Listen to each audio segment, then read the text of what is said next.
And I'll talk about at least the methodology for modeling what the detection following the interrange. So just to kind of recap, this is kind of the canonical sequence. And I say canonical because this has all of the events that could take place in one maneuver between a target of an interaction between a target and a sensor. So the mover has the start move and end move events. The something has the enter range and exit range events. And then ultimately the sensor itself is going to have detection and undetection events. And again, this is, we're looking at the simplest possible case of this. For each of these, well, and as you'll see, the simplest case is still a little bit complicated, especially since, well, the first complication is how to schedule this enter range and the exit range events. Are the detection and undetection, is this like a sweeper sensor, or is this supposed to be immediately when they enter the range? Neither. Neither. Okay. As you can see, the detection event occurs sometime after the enter range event. Yeah. And we are not modeling, we could, but for this methodology, we're not modeling any kind of sweep. What we do is once the enter range event occurs, we're going to generate a time to detect. And that's going to be just one value, not a sweep, not a poll, not a ping. We're going to generate one value and schedule the detection event following the enter range event.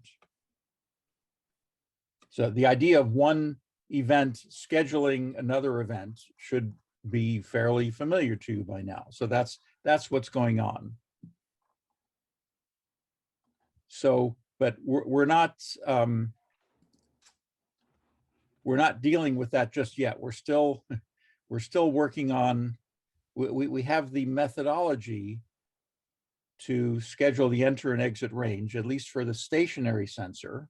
I'm going to go through a numerical example and then go through at least a way to implement it. I mean, all of this would be moot if there were no reasonable way to implement it.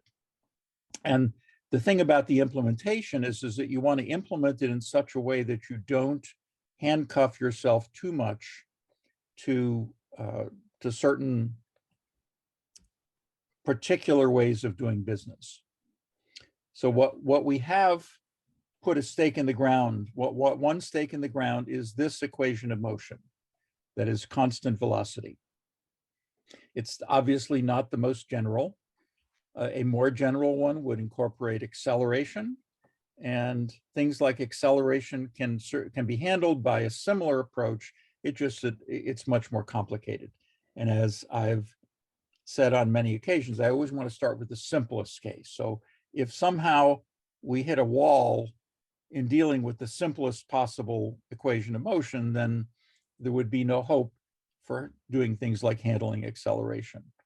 And actually, it turns out that, again, with a little bit more effort, we can even handle things like acceleration and turning, et cetera, with this basic approach. So for example, if we want to model something that turns, we could have, in terms of what we already have with, say, a path mover manager, we could model a turn by generating a set of waypoints and then having the mover go to each waypoint like that. And that would have the effect of basically kind of turning.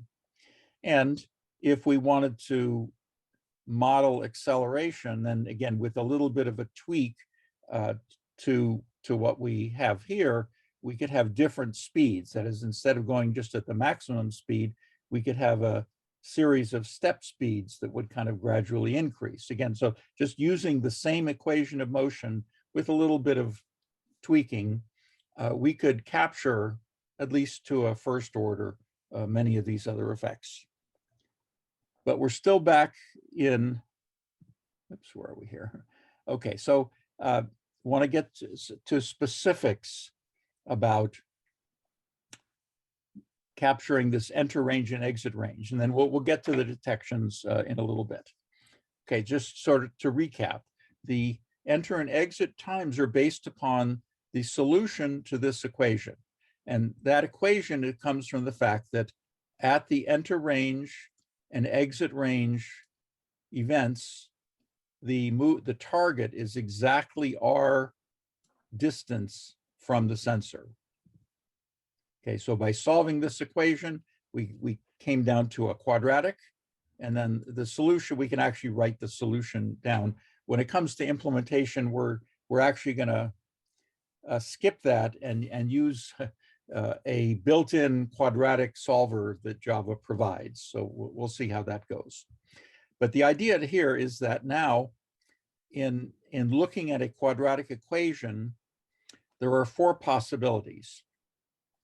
The canonical one is, so if we have the lower root and an upper root, so we have 2 real roots, and that's the canonical situation. In other words, if we have the lower root, the smaller root will be when it enters the range, and the larger root will be when it exits the range. So if that is the situation, and we can determine that algebraically once we solve that quadratic equation or use this expression here, then we would schedule an enter range with a delay of the smaller root. A second possibility is that we have a negative root and a positive root. And in that case, we would schedule the exit range at the upper root. In other words, the positive one. Keeping in mind that whenever we schedule something, that is in SimKit would be to invoke wait delay, we have to give the delay a positive or at least non-negative value. So if we have a negative root, that means that we were actually inside and had entered in the past. So this, simulation models don't let us go backwards in time. So this, and then the other 2 possibilities are we have 2 real roots, but they're both negative. And if they're both negative, that means that the target is moving away from the sensor. And as long as it keeps doing that, then there's nothing to do. So this is where there's an advantage over the time step approach, or kind of the sweep or ping approach, is that once you've determined that a target, if it continues its movement, will never have a possibility of getting detected by the sensor, then there's literally nothing to do, and you don't have to spend a single CPU cycle on worrying about whether this particular target is going to be detected by the sensor. The same is true of a complex root. So complex root means that if our sensor is like this, then our target is just going to completely miss it, meaning that in this situation, there are going to be no real roots, that is complex roots. And so again, there's nothing to do as long as the target continues on that equation of motion. So that's one of the advantages of this approach, is that it tends to be more efficient than a sweep type of model, because in a time-stepped approach, every time step you have to basically check every target and every sensor again. Do you see me now? Do you see me now? Type of thing. Whereas here it's like, okay, you don't see me now, and you'll never see me as long as I keep doing this. And so this will produce no events on the event list. And the only thing that could change is maybe the target decides to change its direction like this, in which case then we're back to trying to schedule the enter and exit ranges. But as long as it's doing this, then nothing is going to have to happen. Okay, so this was the situation. Again, our canonical situation is when the sensor is sitting stationary at the origin. Now, in most scenarios, we don't have every sensor sitting stationary at the origin. So if this was the only thing we could do, we'd kind of be stuck. Fortunately, that's not the case. So let's look at a situation where both the target and the sensor are moving. Again, we can assume that the starting time is going to be 0 for the, at least for the calculations, because all of the scheduling is about the delay from the current time to some future event. Okay, so supposing but we will keep assuming a constant velocity. So the target's equation of motion, say it will have xt as its location, vt as its velocity. The sensor now is also moving. So the idea here is that, okay, so here's our sensor. It's, say, moving like this. And then we have a target here, and it's maybe moving like this. Okay, so if the sensor were stationary, it would miss, but since they're both moving, it could hit. And the thing is that it's kind of hard to tell, but algebraically we can tell from this. So how do we reduce the problem to one that we've already solved? We can reduce it to a situation where the sensor is stationary by looking at everything in the sensor's frame of reference. In other words, in the sensor's coordinate system, the sensor is actually stationary at its origin.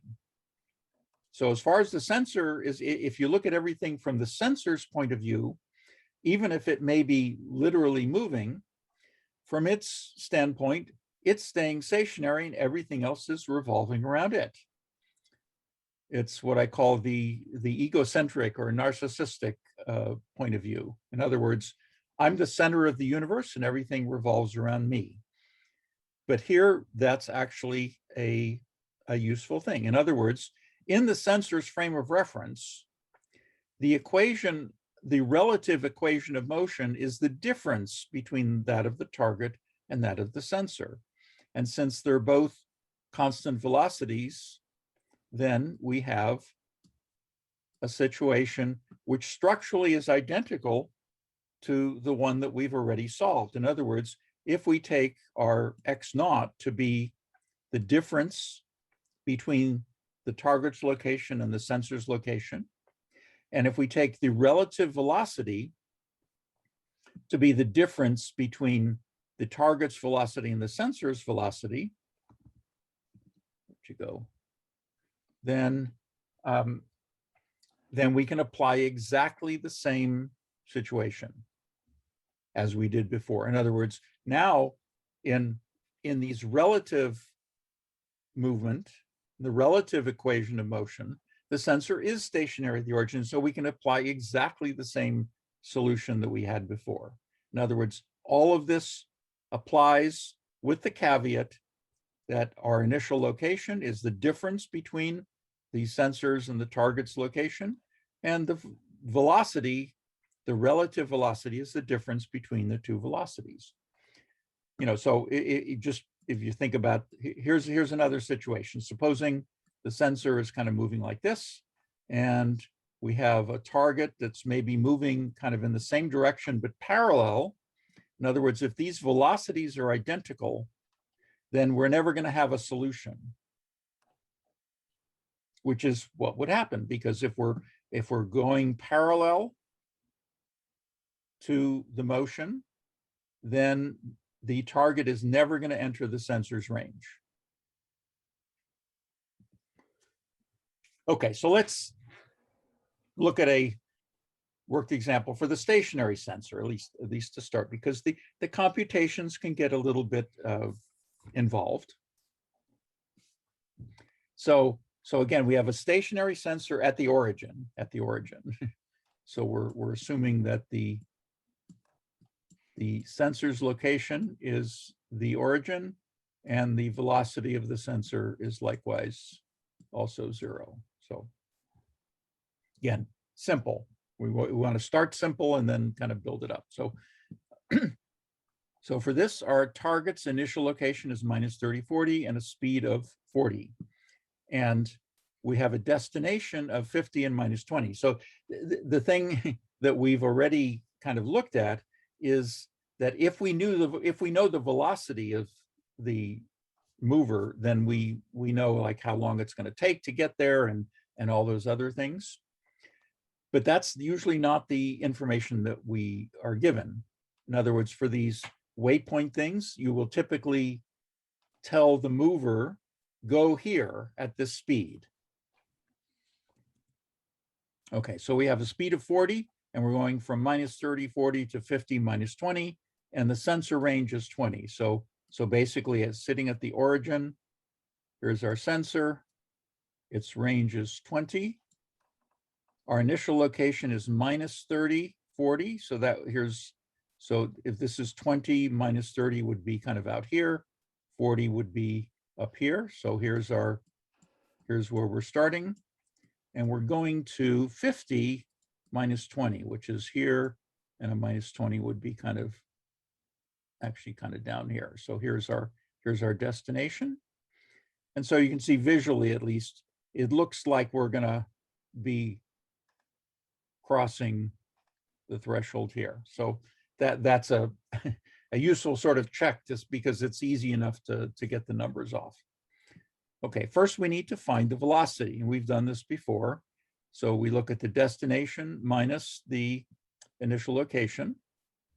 And actually this is the same number as we had before, 80 minus 60. So it would be 50 minus 30 to 80, minus 20 minus 40 is minus 60. And so the norm would be 80 squared plus a minus 60 squared, square root of the whole thing. And that turns out to be 100. One of the things about examples is that if you get to choose the numbers, then it's always, you can make it work out a little nicer than you might. Usually it's not going to work out quite this nicely, but I cheated and picked numbers that would come out a little more evenly.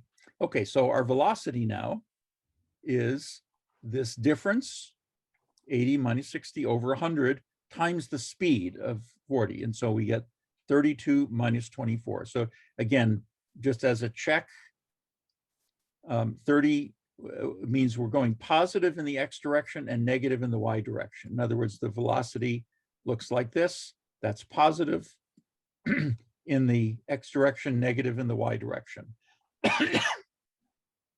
And then the norm square the velocity. So we square the two things, add them up together, we get 1600. As a double check, that should be the square of the speed. So 40 squared is 1600, check. But we do need the velocity to inner product it with the initial location. So to do that, we multiply the X coordinates and add them to the product of the Y coordinates. So that would be minus 30, 32. So minus 30 is, again, now we're going back to the initial location. You don't want to do it on the difference. You want to do it on the initial location. 32 is the X coordinate of the velocity. And then 40 times minus 24. And so we see that the inner product is negative. Again, that should match the intuition, actually, because if we're heading towards the origin on this, see our X is like this, our velocity is like that. That means that the location and the velocity as vectors have an acute angle, for which the inner product is negative. So the norm squared of X is 2500, I have that. And so now what we can, if we're doing this by hand, the thing is we can we want to check we want to check the radical here to see whether or not it's going to be complex. Intuitively it should be positive, but again, it's possible to be negative. So let's look at that. So we have all the pieces. We have the norm of the velocity squared, the difference of the square of the sensor range and the location of X, and then the square of the inner product. And when we multiply that out, we get a positive number, which is bigger than 0. Therefore, we're going to have 2 real roots. So just now to multiply the whole thing out. So minus the inner product of the location and the velocity divided by the velocity squared. There we get 1.2. And then when we evaluate, so here's the half instead of the square root. That second is going to be, again, this number, which doesn't work out evenly, but is approximately 0.352. So our times are the first expression plus or minus the second one. So we get these 2 numbers. So what this says that the enter range will occur at 0.843, and then the exit range will occur 1.577 after that. And then at the enter range, the target is located where? Well, what we do is we plug in that time. If you want to know where the target is, where any mover is at a given time, you plug the time in to its equation of motion. So that would be its initial location plus the time, the elapsed time, times the velocity, and then it's approximately minus 0.3 something and 19 point something. Okay, so that so this answers the questions. What is the velocity of the mover? We figured that a while back. The critical thing is here is that will there be an enter range and an exit range? And if so, when? And if so, where? So those are the key things that we want to know in the simulation. And in the simulation is like, do we enter the range? When we enter the range, where are we? And that's something that we want to do this by hand so that we can double check our implementations to make sure that they're accurate. In other words, as you may have observed, when we're implementing something on the computer, it may or may not be correct.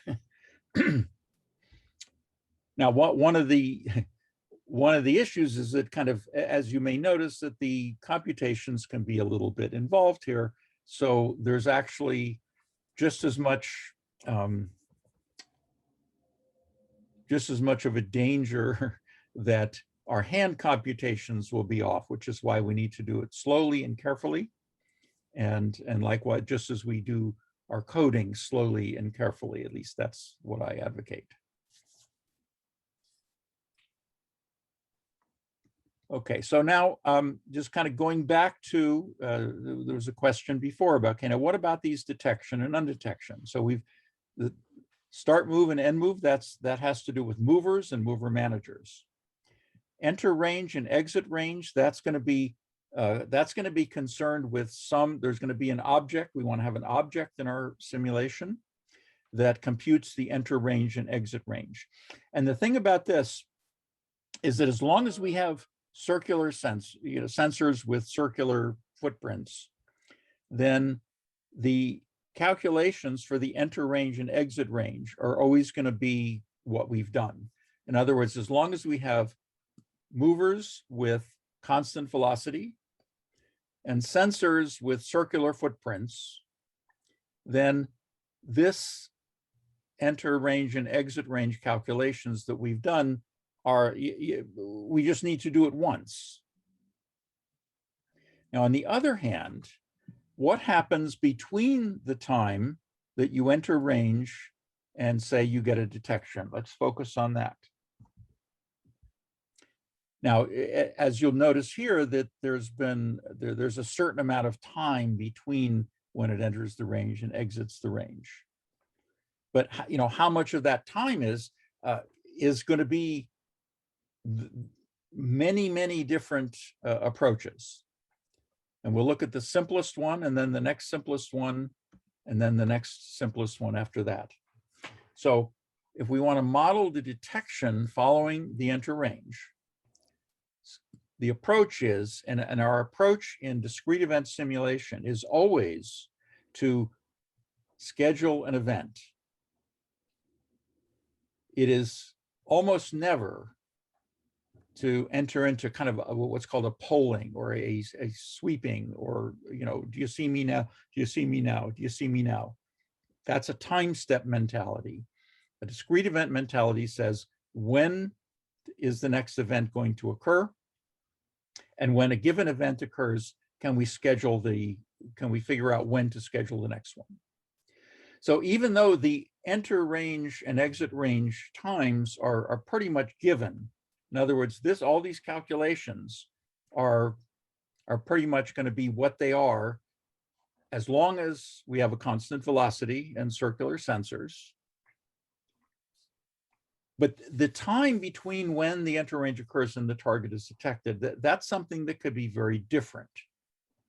And we're going to look at three. There are actually many, many different models of this detection time. And a different model of detection, it means the different ways of determining that time to detection. The absolute simplest one is, supposing we set our time to detection at 0. In other words, as soon as you enter the range, you also detect. That's what's called a cookie cutter sensor, because the sensor is kind of like a circular cookie. Actually, most of the cookie cutters I've seen are not actually circular, but this is what they call it. So the idea is that as soon as it enters the range, you got it. And that's obviously the simplest way to do it. And that's there are many simulation models and agent type models that use cookie cutters. It's actually a reasonable place to start if you're developing a model, because it doesn't introduce a lot of extraneous noise into your system, but it does have some issues. In other words, the way that all sensors work is through an exchange of energy, and that will typically take time. Furthermore, especially when you look at how things like radar and sonar work, they have fairly involved algorithms that are processing the return on the energy they put out. And if you've ever studied any of these things, they have radar range equations and signal noise ratios, and it gets actually pretty complicated, a lot of fancy math that we will not get into here, that we've kind of swept under the table by putting everything into this time to detection type of thing. So it's relatively crude compared to the sophisticated radar range equations and things that you encounter there. And yet for many basic models, it's actually a reasonable approach. I mean, if you look at combat models and especially agent type models, they use very simple types of sensing. Okay, so cookie cutter says, as soon as you step into my cookie, I got you. Okay, a slightly more realistic approach would be what I call a constant time, meaning that as soon as you step in, there's going to be a certain lag time between when you enter the range and when you detect. So the sensor's not going to detect it right away. It's going to say, all right, there's a certain lag that the sensor needs to process the signal, again, whatever is going on. And so we'll say that's just going to be a fixed amount of time. But then, and this is kind of an interesting one, because it actually relates to the sweep type of thing, or a so-called glimpse sensor. And instead of glimpsing, a typical glimpse sensor says, okay, every delta t, we're going to flip a coin and see whether we detect it. So the probability of detection, we'll flip a coin. If it comes up heads, we'll say we got you. And if it comes up tails, to say we don't got you this time step, we'll time step to another one and flip a coin again. And it turns out that at least with a constant probability of detection, that's entirely equivalent to an exponential distribution. And that's what I call a constant rate sensor. In other words, if the sensor is detecting at a constant rate, not a constant time, but a constant rate, then this exponential distribution is a reasonable way to model that. In other words, instead of as soon as there's an enter range event, then what you do is you generate an exponential distribution whose mean is the mean time to detect from when you could detect. And then you schedule one detection event. Again, all of this is to instead of going ping, ping, ping, you simply say, we've entered the range. Sometime later, we're going to have a detection event. Okay, implementation issues now. So we have which object should schedule enter and exit range events. So far we have three. We have two entities so far. We have our mover and our mover manager. Okay, so mover manager, they're responsible for moving around. Those are going to be the targets. So we're going to have a sensor object, as you can imagine. But here's the thing: is that if I'm a sensor, well, I'll do it here. So here I'm a sensor, and here's a target that I may or may not be seeing. Then is it reasonable to ask the sensor to schedule that enter range event? So what would the sensor need to know in order to schedule that enter range event? It would need to know the location and velocity of the target, which is, say, in this case, currently outside of its range. So you would be saying to the sensor, this target, which is here and traveling like this, that you can't see, when is it going to enter your range? So is that a reasonable question to ask? And the answer is, of course, no. So if it's not, what about the mover? Well, so let's say I'm the target, say I'm a mover. And, oh, by the way, there's this sensor that you're heading towards that can't see you, but when is it going to see you? In other words, that sensor that you don't know about, when is it going to see you? So again, that's not a reasonable question. In order to do that, in order to schedule the enter range, the target would need to, the mover would need to know where's the sensor and where's it moving and what's its range. Those are all the pieces of information it would need to calculate that time to enter range. So if it can't be any of those, then it has to be a third. And that third one is something that we're going to call the referee.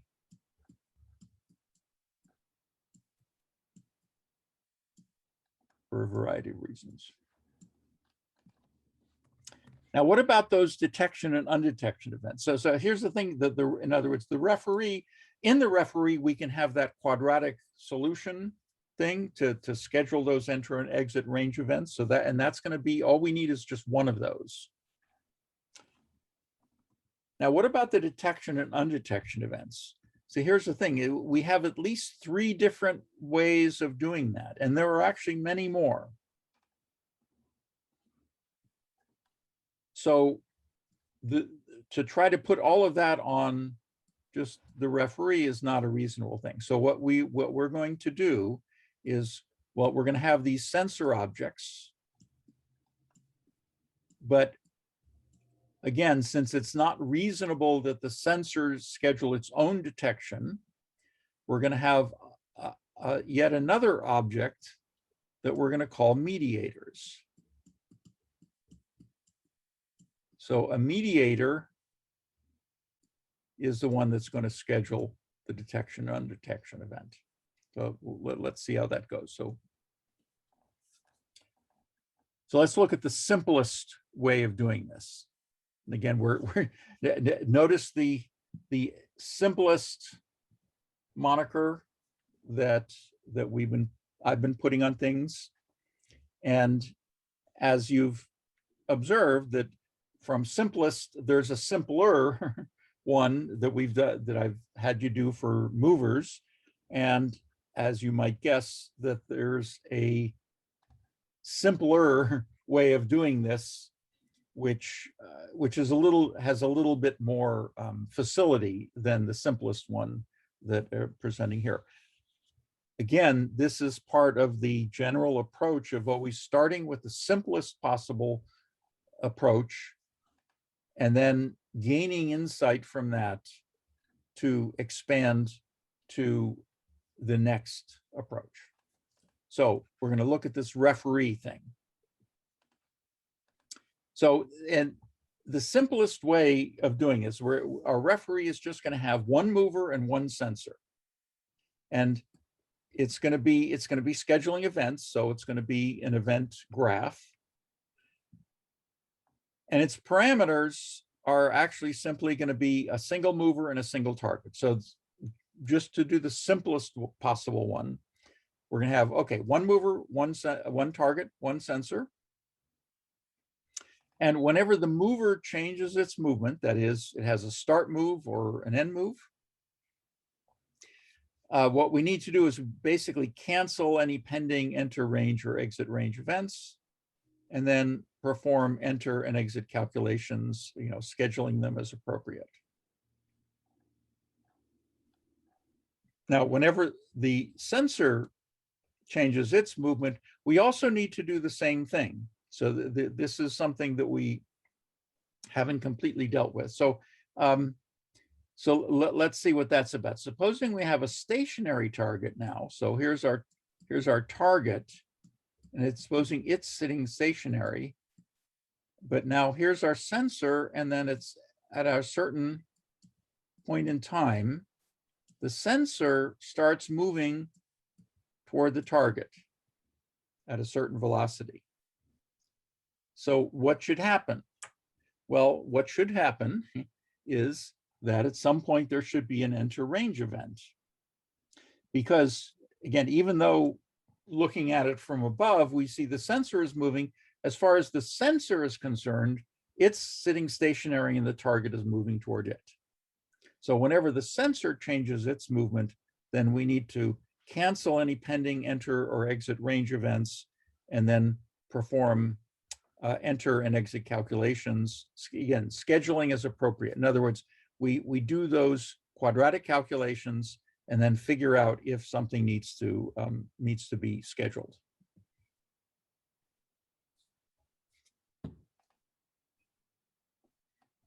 Okay, and in the second half, we're gonna look at some implementations of this. So, scheduling detections and undetections. So, detection event depends on which rule the sensor has. So the idea is that we want to have one object or class for each type of rule. That is, the rule being the time to detection, and these are called mediators. And what they're going to do is they're going to hear the enter and exit events from the referee and then schedule the detection or undetection as necessary. Now here's the thing is that there is a huge literature on how sensors work.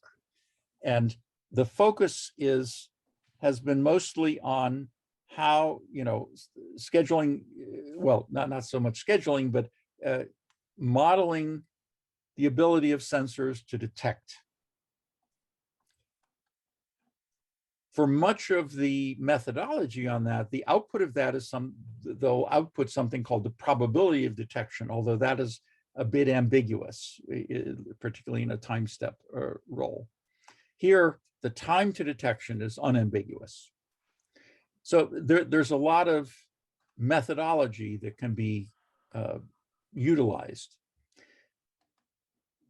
In particular, things like glimpse sensors have been modeled extensively, and we can use that to kind of model what our time to detection is. But there has to my knowledge, not been a whole lot of work on how sensors lose targets. In other words, the undetection problem is a bit trickier. In the most naive time step models, where they kind of flip a coin every time step, they will typically use the same probability of detection, one minus that being the probability of that you don't detect it at a given time step. But that's not a reasonable approach, in my view. So here's a thought experiment to just sort of think about that. Supposing our sensor is just a guy who's, say, looking out over some terrain. And he's looking for a target, he's looking for something that, would engender some kind of response, maybe a bad guy or an enemy target. But you don't know whether anything is there or not. So you're kind of looking out, you're getting energy back in the form of reflected light. And at some point, you may get some reflected light from an actual target, but not realize that it's there. In other words, your brain has to process what these signals are coming in from your sensor, your eyes, and figure out whether something is actually there. And so it is quite possible that kind of at the far range of your vision, there could actually be something there, but you don't see it yet. So you're just kind of looking around, and so intuitively, the probability that you would detect something is just what it is. Now, let's say at some point you then see something. So let's say it's a vehicle. You see that vehicle and it's sort of traveling along. So that would be like detecting the target. Now, the thing is, that there's a target there. And even though you may keep looking around, you know that there was a target there, and internally you have some kind of dead reckoning where you say, okay, when I look back in this area, I expect to see this guy here. So looking to see someone when you've already seen them and seen how they were moving, that should have a different probability of detection than before you even knew whether there was something there or not. Okay, with all of that prefix, that's why basically the assumption here, and this is an extreme assumption, but I've actually sort of in discussions with various groups, including the Army's AMSA and some others, the idea is that once you've detected the target, then you sort of have a bit of a lock on it as soon as it's, as long as it stays within your range. And it's not until it goes out of your range that you kind of, quote, lose the target. So therefore, instead of having an additional time as our, like if you look at here, conceptually, there's like a time between, even though it's within range, we may have actually lost it. What we're going to do is we're always going to schedule our undetections to coincide with exit range events. In other words, our canonical sequence, so we have an enter range, we would have a detection, and then our exit and undetection are going to basically coincide. In other words, the time between our exit range and undetection is always going to be 0, and that's how our mediators are going to function. Now, as you'll see with the methodology, we could have a delay between the undetection and the exit range. In other words, we could model the situation where the undetection actually occurs. The problem with that is that there's no established theory or methodology that tells us how to do that. And we do know that sensors, including things like radar and others, because of the way that they process their signals, they it is not reasonable to think that the probability of detection before the target is detection is going to be the same once you've detected it. In other words, once you've detected it, you have a much better probability of holding on to it. So we're going to just take the extreme case of that and just say, once we've detected the target, we're going to hold on to it until it actually leaves leaves our range. Okay, so that is the some of the methodology. So in the next part, we're going to look at, well, I'm going to do a numerical example, and then we're going to start looking at some implementations of this. The implementations have been pushed to GitLab, so if you want to, if you do want to kind of see what it is, it's in, you can just do a pull, and